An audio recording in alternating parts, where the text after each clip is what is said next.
Hi అందరికీ. ఈరోజు నేను ఒక మంచి విషయం చెప్పాలనుకుంటున్నాను.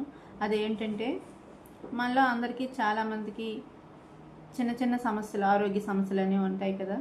అదేంటంటే జీర్ణాశయానికి సంబంధించిన సమస్యలు అనగా, లేదా మలబద్ధకానికి సంబంధించిన సమస్యలు అనగా, అధిక బరువు పెరగడం అనగా, ఇటువంటి సమస్యలన్నిటికీను ఒక చిన్న రెమెడీ నేను ఈరోజు చెప్పాలనుకుంటున్నాను. అదేంటంటే ఒక 100 గ్రాముల జీలకర్రను తీసుకున్నాను, ఒక 100 గ్రాముల సోంపుని తీసుకున్నాను, ఒక 100 గ్రాముల ధనియాలను తీసుకున్నాను.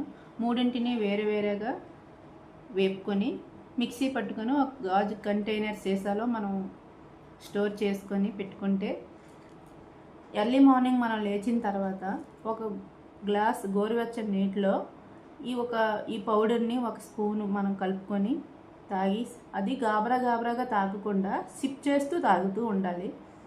తర్వాత రాత్రి పడుకునే ముందు భోజనం చేసిన తర్వాత ఒక గ్లాస్ వాటర్లో ఈ పౌడర్ని మనం ఒక స్పూన్ కలుపుకొని తాగితే అది ఒక 15 రోజులు మనం క్రమం తప్పకుండా మనం చేసినట్లయితే చాలా మంచి రిజల్ట్ అనేది వస్తుంది.